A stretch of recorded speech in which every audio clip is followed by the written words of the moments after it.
Olá, meus irmãos e minhas irmãs, mais uma vez nos encontramos no nosso programa Cuidados para Acalmar a Alma. Está gostando do nosso programa? Se inscreva no nosso canal. Hoje, dia 14 de outubro, quinta-feira, vamos então nos apropriar dessa palavra de Deus que tem muito a nos ensinar. O Evangelho é de São Lucas, capítulo 11, versículos de 47 a 54.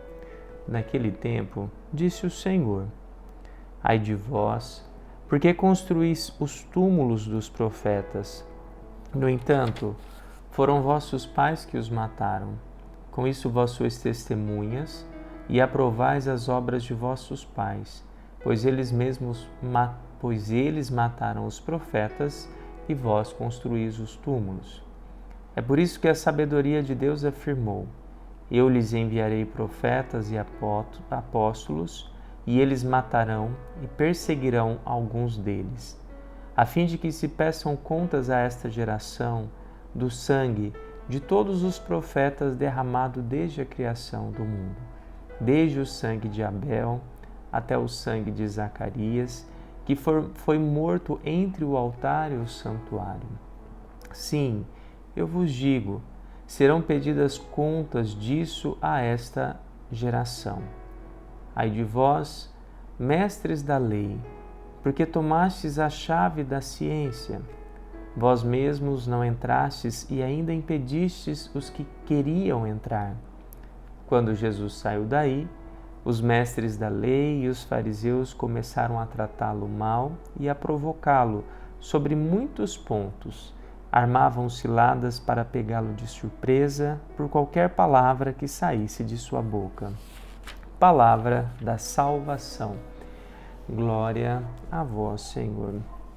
Amados e amadas de Deus, nós continuando a primeira leitura, São Paulo está nos ensinando e ensinando a comunidade de Roma, aos romanos muitas coisas. E no anúncio missionário de São Paulo vai dizer para eles: olha, a justiça de Deus se manifestou em Jesus Cristo, Pois diante dessa justiça não há distinção. Então olha como que ele coloca. Todos pecaram e estão privados da glória de Deus. O nosso pecado nos priva da glória de Deus. Isso São Paulo nos coloca. Quando nós a partir do momento que teve o pecado original, nós estamos privados dessa glória. Mas Deus quis nos tornar justos. E isso que significa justificação. Somos justificados em Cristo. Deus, por querer nos tornar justos novamente, nos destinou Jesus Cristo, por seu próprio sangue, ser um instrumento de expiação mediante a realidade da fé. Então, em Jesus Cristo, o nosso pecado foi expiado. Em Jesus Cristo, nós conseguimos novamente a graça da santidade, a graça de nos tornarmos pessoas justas, Então, é através de Jesus Cristo. E assim, participadores da glória de Deus. Então, São Paulo está apresentando toda uma teologia, uma mensagem querigmática. Ou seja, São Paulo está dizendo, é por isso que precisamos aceitar Jesus na nossa vida. Porque o caminho de salvação é Jesus. Então, Deus mostrou sua justiça em ter deixado sem castigo os pecados cometidos. Ou seja, Ele não quis castigar. E eu gosto muito de dizer isso, principalmente porque nós temos uma teoria de que Deus sempre castiga. Desde pequenininho, papai e mamãe vai lá e fala, não faz isso porque Deus castiga. Padre, eu estou sofrendo isso porque Deus está me castigando. Deus não castiga. Deus não quer te castigar. Deus, Ele quer te salvar. São Paulo está dizendo isso. A alegria de Deus não é em castigar os nossos erros. A alegria de Deus é a nossa conversão. né? Então, São Paulo está apresentando de uma maneira muito bela esse ensinamento para nós, né? E aí o Salmo vai dizer, é no Senhor que se encontra toda a graça e redenção. Não é em nós. É Deus que nos concedeu a graça e a redenção.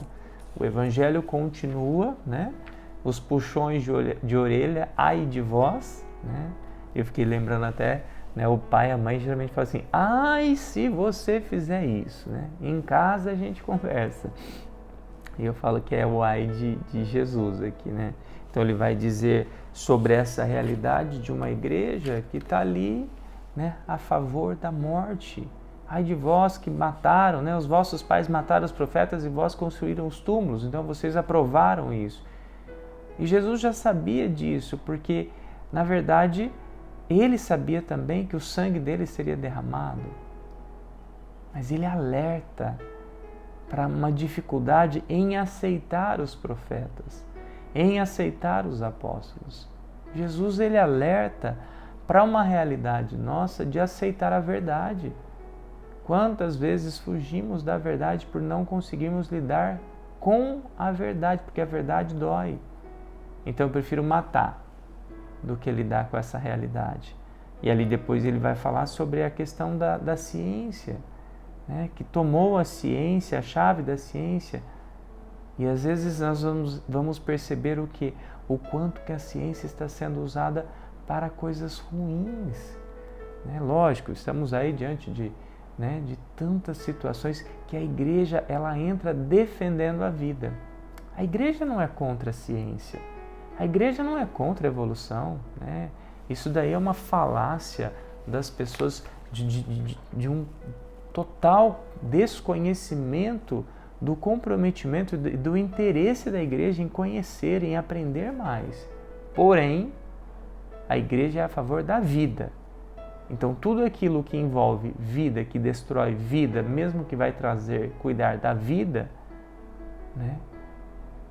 A igreja se coloca contra, né? Então e aí entra toda a realidade da bioética, né?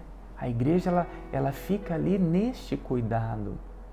Então que possamos pensar verdadeiramente, enxergar todos esses puxões de orelha que o próprio Cristo dá em nós, mas acima de tudo nos unir a esse Jesus, sermos de Jesus, porque é através dele que conseguimos a salvação. Vamos rezar juntos.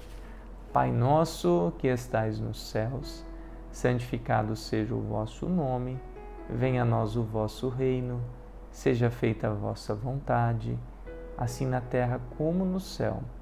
O pão nosso de cada dia nos dai hoje, perdoai as nossas ofensas, assim como nós perdoamos a quem nos tem ofendido. E não nos deixeis cair em tentação, mas livrai-nos do mal. Amém. Que o Deus Todo-Poderoso te abençoe, Ele que é Pai, Filho e Espírito Santo. Amém.